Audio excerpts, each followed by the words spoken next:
Hello. Hi, Dr. Faith.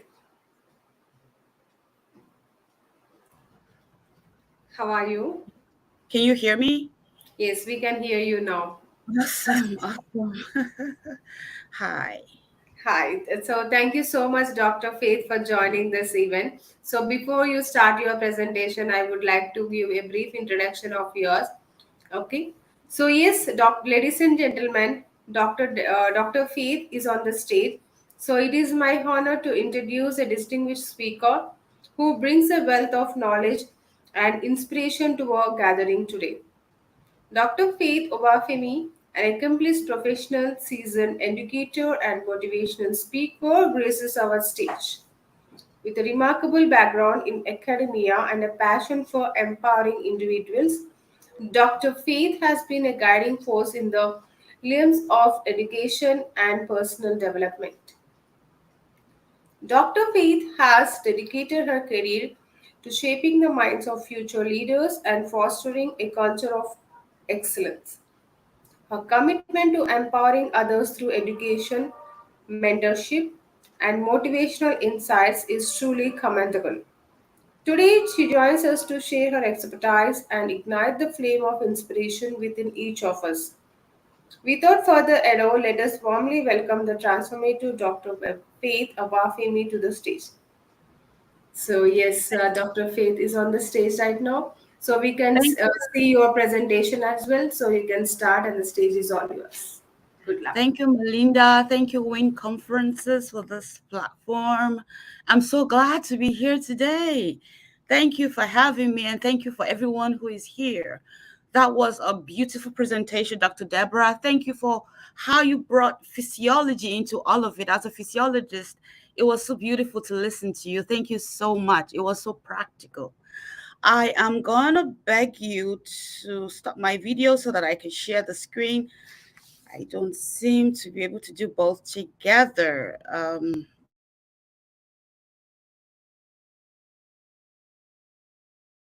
We can able to see you and your screen as well. You can start your presentation. Thank you.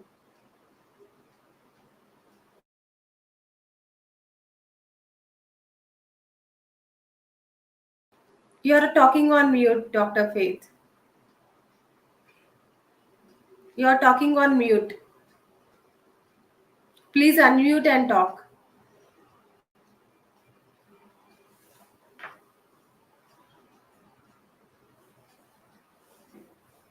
Dr. Faith, could you please unmute and talk? Can you hear me now? Yes. I'm so sorry. It's just, I'm gonna get back to the slides now.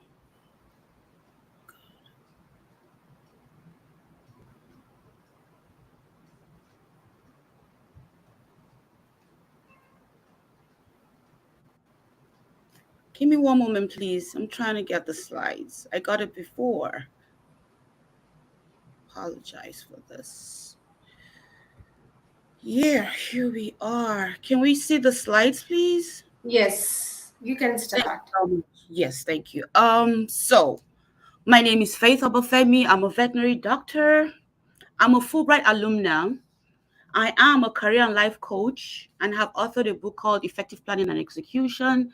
I am also the founder of the Boost from Faith Academy, geared towards helping individuals realize their best and fullest potential, living every day enjoying it. So, my topic today is global collaboration for women's advancement, building networks and alliances. And you might ask me, what has being a doctor, a coach, and all that got to do with this topic? I'm going to give you my personal experience before I begin. I'm a Fulbright alumna back home in Nigeria as a university lecturer for almost 2 decades. I got the opportunity to come to the US on an all expense paid research, living, and all expense. They paid for all my flight, everything that I did for 9 months. Everything was taken care of. I was well taken care of. I came from Nigeria to the United States of America to conduct research at Bowie State University in Maryland, and I discovered a herb that treats multiple myeloma cancer. Cynthia Thompson, thank you for that speech. 3 times. Oh my God, you're a resilient woman, and thank you for that presentation.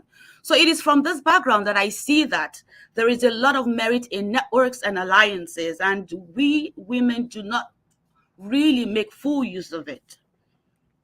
So our agenda today, we shall now start an investigation concerning the profound impact of worldwide cooperation that can have an empowerment to women in STEM and leadership, comprehending interconnected global networks. At the end of the day, I will take questions and answers.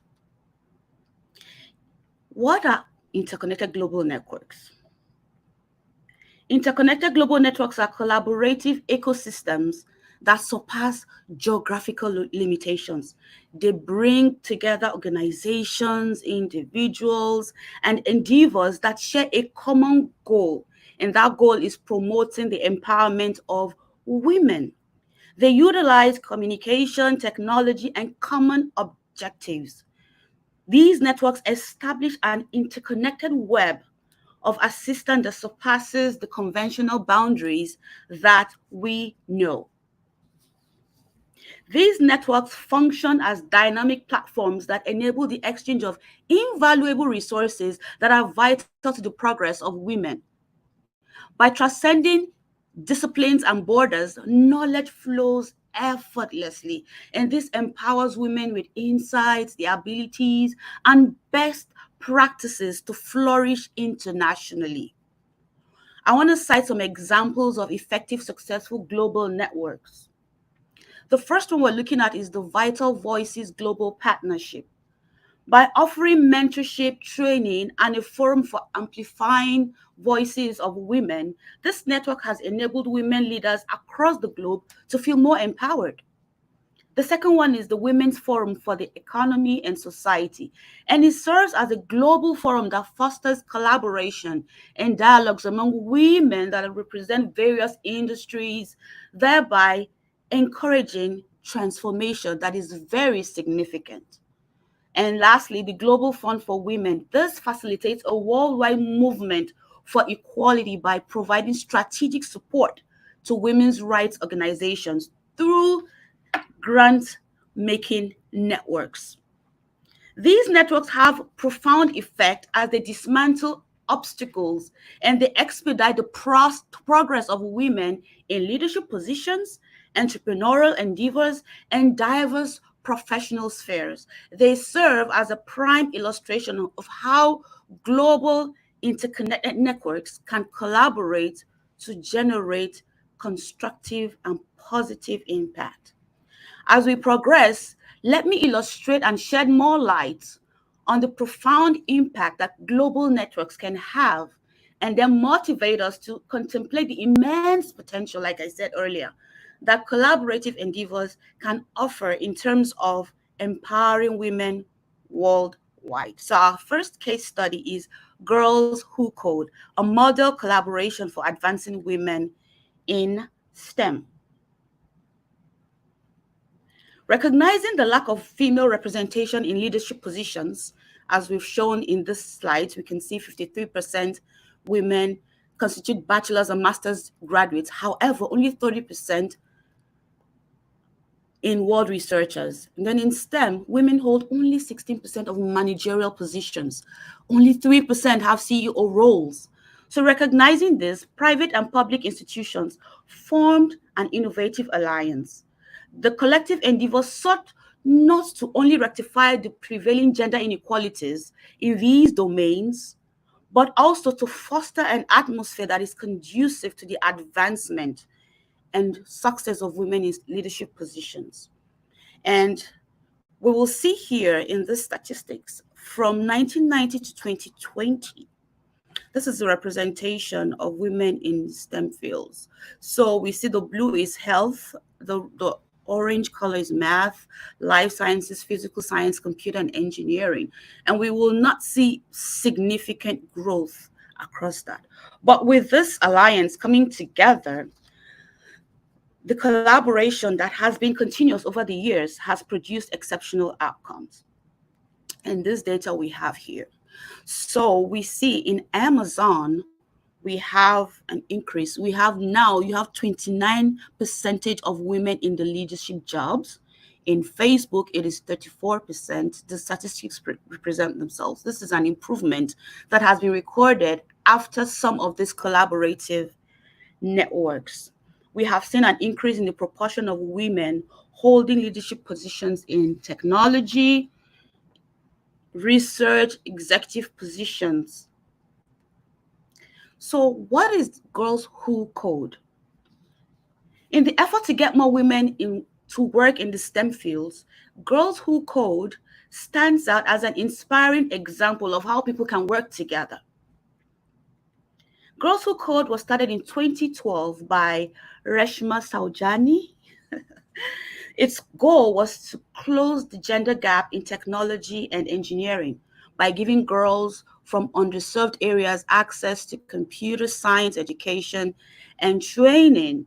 And this, they formed relationships with a wide range of public and private organizations like community groups, educational institutions, businesses, and government agencies because they know that the problem is complex. So, what were the key collaborative initiatives? There are three pronged: corporate partnerships, schools and colleges, and they got support from the government. So, Girls Who Code under the corporate partnership, they work with big tech companies like Amazon, Google, Microsoft to help girls that are interested in STEM by giving them support, they give them tools, and they give them the chance and opportunity to learn. In schools and colleges, Girls Who Code, they work with these organizations and universities to add computer science to their classes and recreational activities. And Girls Who Code fight for policies and programs that make STEM education and the jobs more equal for boys and girls. And now, what is the impact or success story from Girls Who Code? They've been able to empower girls. Girls Who Code programs have reached over 300,000 girls across the US, the United States, and they've encouraged them to go into STEM areas as their career paths. Remember, I said earlier that I'm a career coach. So then it has been able to close the gender gap. Girls Who Code, Girls Who Code has helped close the gender gap in computer science and engineering by giving girls the skills, the confidence, and support networks that they need to do well in these areas. We will see more females now in the tech world. I have a friend who works in the tech world now. That wasn't too common 10, 15 years ago.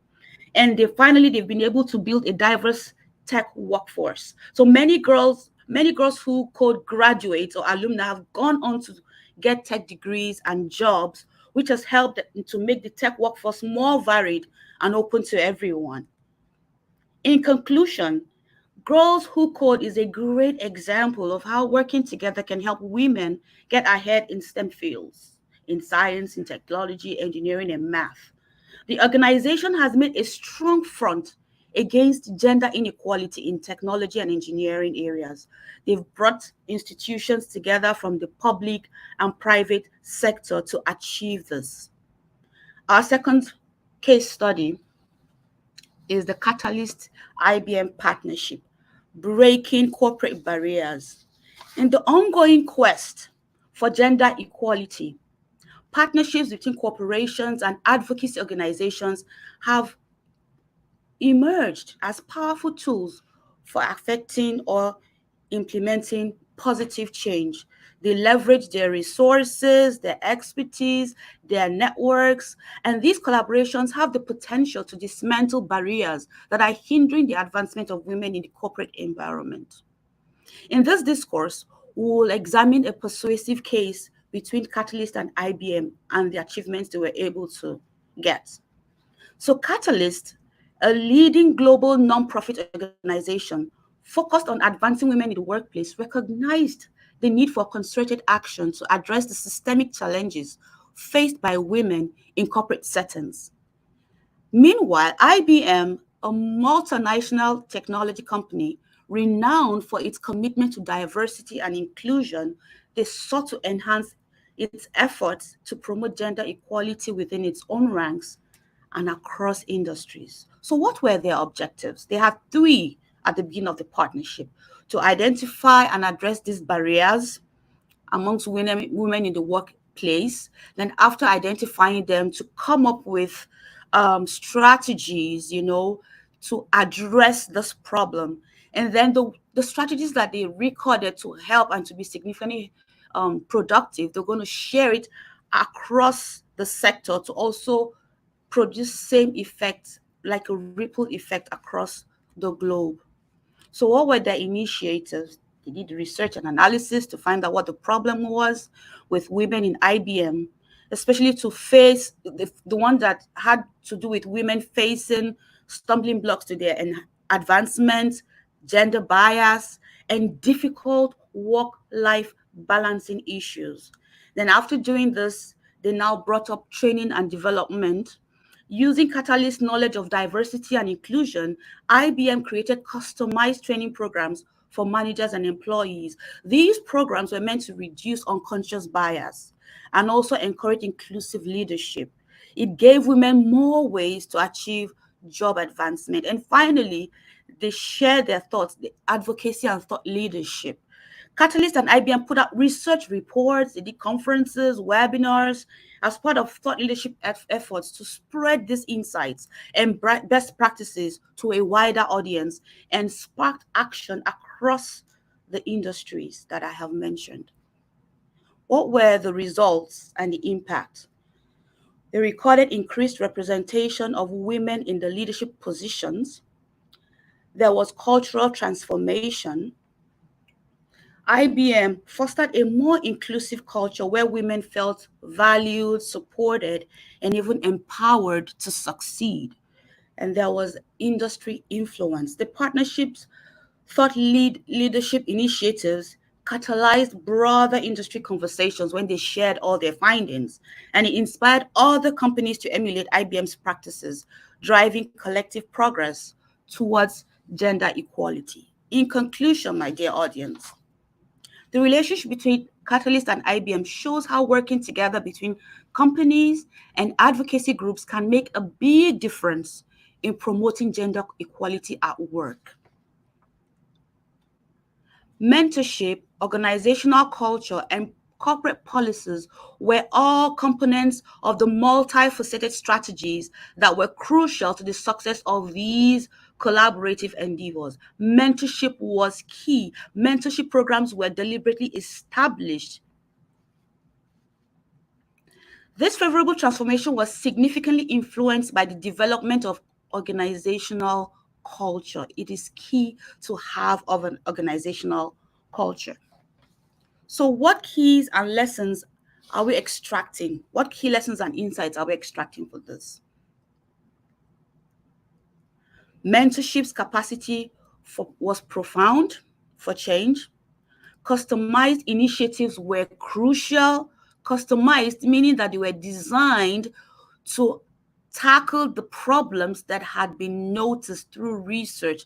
Data was followed. It wasn't just presumptive or somebody coming up with just some elaborate ideas. And the function of policy advocacy. So they not only proffered solution, there were policies, advocacies that were changed, put in place to support this innovative ideas and networks.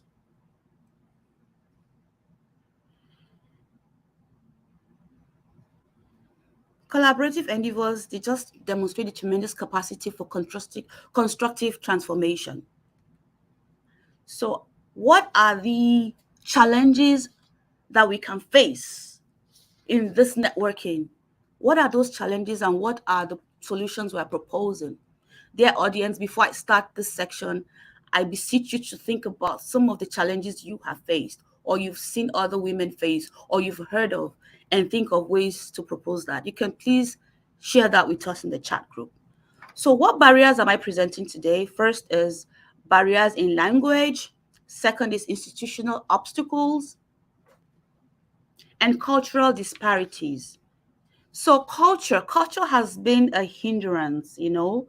Obstacles to productivity may arise due to variances in communication styles, cultural values, norms, which impede the free flow of ideas and resources. I am coming from Nigeria. I have different cultural background, traditions, and norms. Because when I relocated to the US, I had a cultural shock. My kids had a cultural shock, and we had to adjust to some of them. So cultural differences has been a major hindrance in this empowerment for women.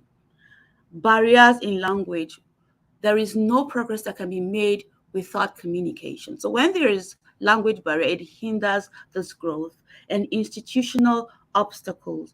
Collaboration may encounter significant challenges due to institutional obstacles.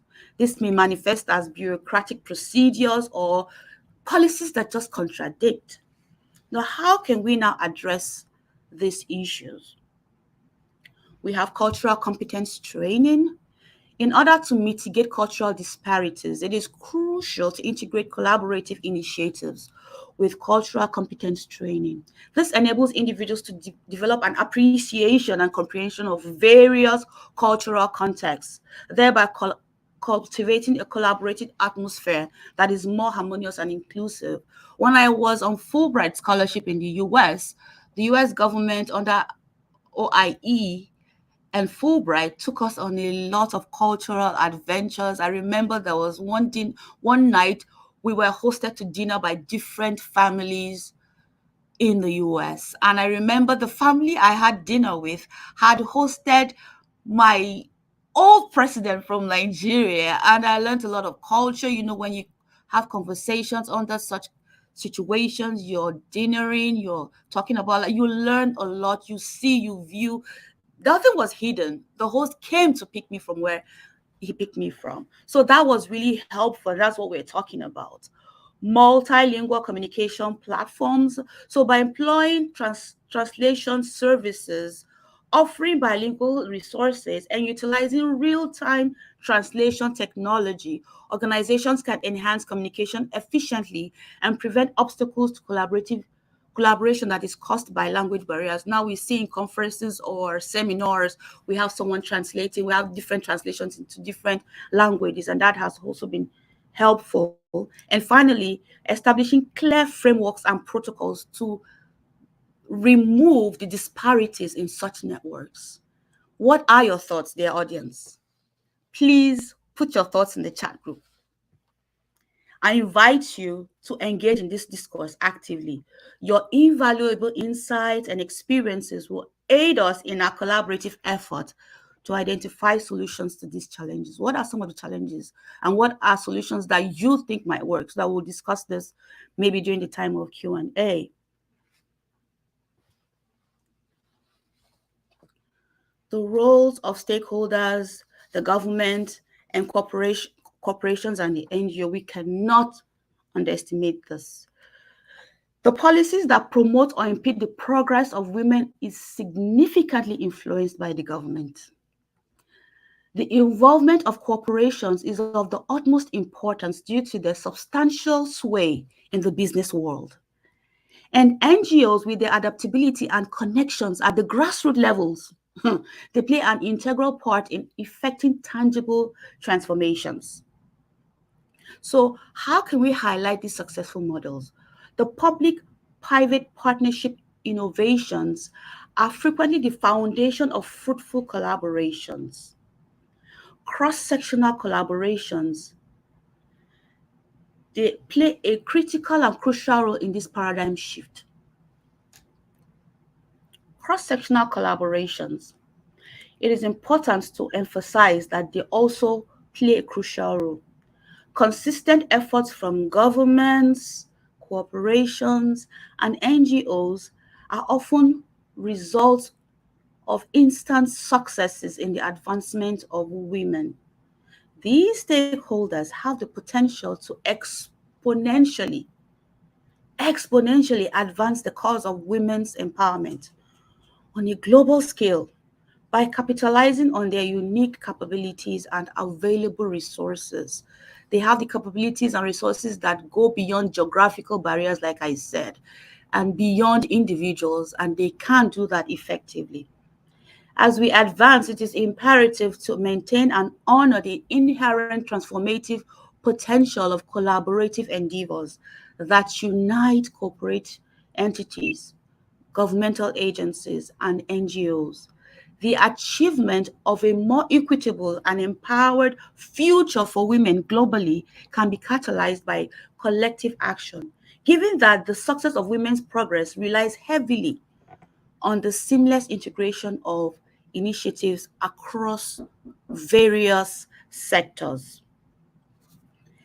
Dear colleagues, in this pursuit, we want to look at inclusive and diverse alliances. Recognizing that diversity in its broader sense encompasses a collection of backgrounds, experiences, perspectives, inclusive alliances, it surpasses gender distinctions. It's not just about gender, it goes backgrounds, experiences, perspectives, cultures. By wholeheartedly embracing diversity, these alliances embrace the collaborative process by injecting an abundance of ideas, approaches that ultimately result in solutions that are more comprehensive and effective. By promoting inclusivity, a sense of belonging is nurtured, guaranteeing the advantages of cooperative endeavors. Educational initiatives. Inclusive alliances have played a crucial role in the field of education. In the business world, also, they have. These networks facilitate collaboration and mentorship. Remember, I said mentorship before, it's critical. In addition to financial assistance, thereby fostering a flourishing ecosystem and environment that capitalizes on the wealth of diverse, varied experiences. As we draw to a close on this section, it is imperative to point out the inherent potential of transformation that diverse collaborations have in them.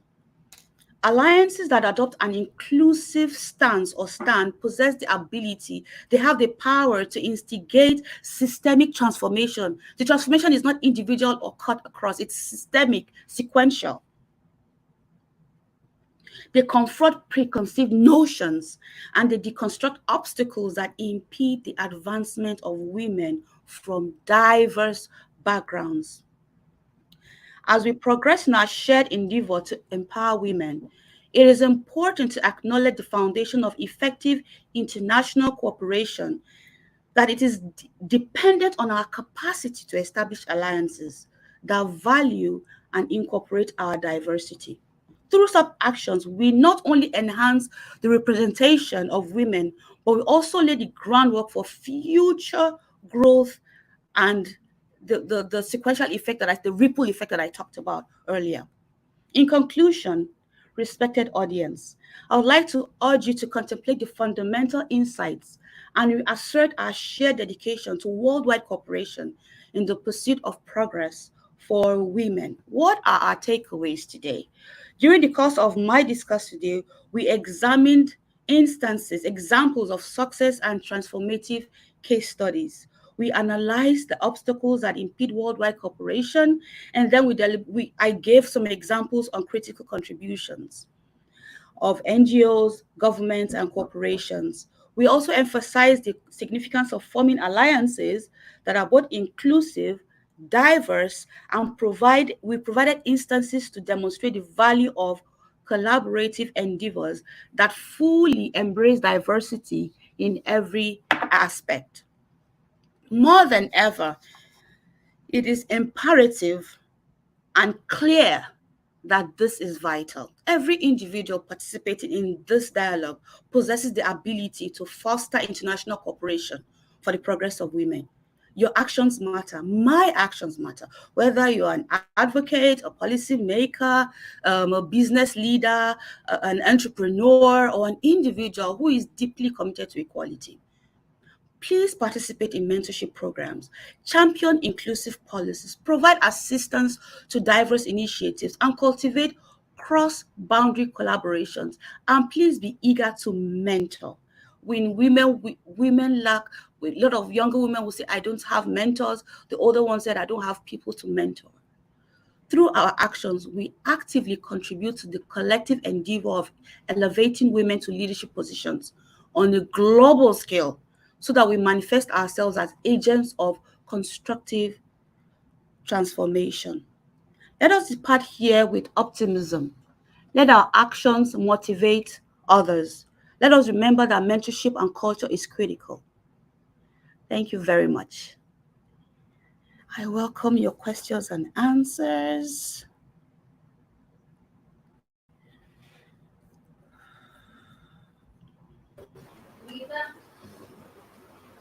Thank you so much, Dr. Faith, for the great presentation.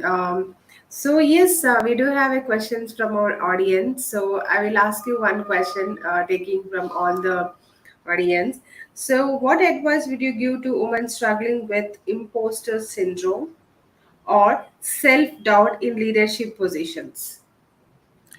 Oh, wow, that's a beautiful question. So, whatever problem we might be struggling with as leaders, whether imposter syndrome, whichever other one, will impede our success as leaders. We cannot be successful leaders as women, especially in leadership positions, with any of the struggles. And I'm so happy that speakers before now have spoken about that, especially our speaker that talked about breast cancer survival, the resilience, Cynthia Thompson, and even Dr. Deborah did justice to that.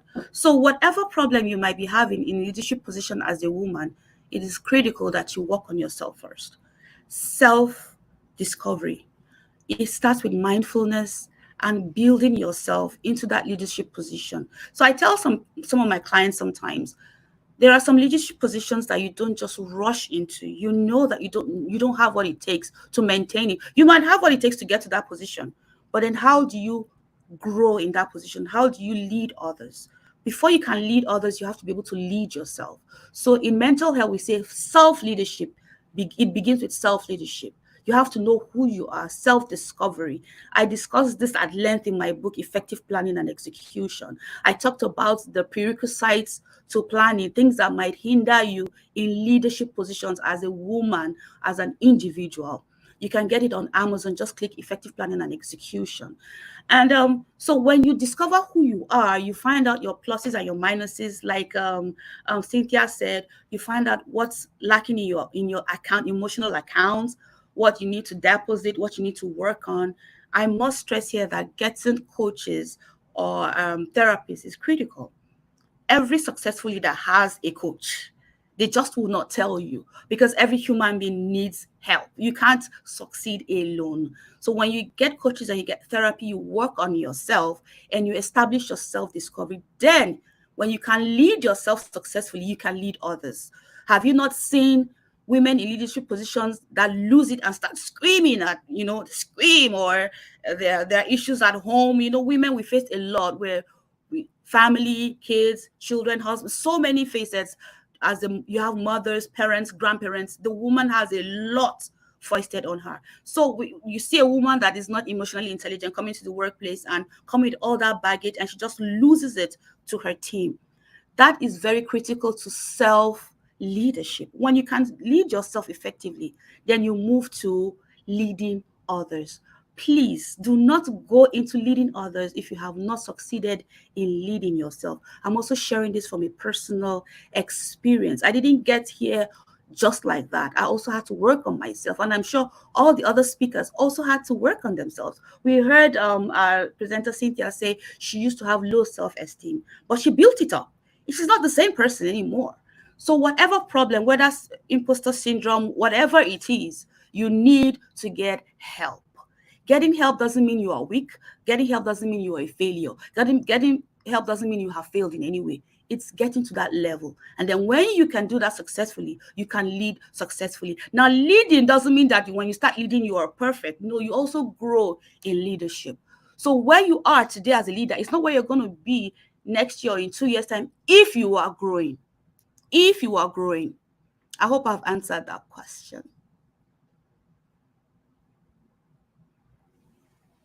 Yes, whoever answered this question, so hope they So whoever answer, so raised their question. So hope they received the answer from Dr. Faith. So thank you so much. You have really explained the great, insightful presentation today. And we would like to see you in the next sessions as well to share your thoughts and show some love till the end of this event. Thank you, Dr. Faith, for joining this Virtual Summit 2024. Thank you, Melinda. Thank you so much, Wayne Conferences, for making this platform available to us. Please, presenters, this is another opportunity for us to mentor, to cross boundaries. I am in the US. I know many other people are from all over the world here. This is a beautiful opportunity. My website is www.drfaithobafemi.com, and you can reach me on all the other social platforms. Thank you very much, Melinda. Thank you. Bye. Thank you. So please join our next speaker, Isabella. So she is waiting in the back.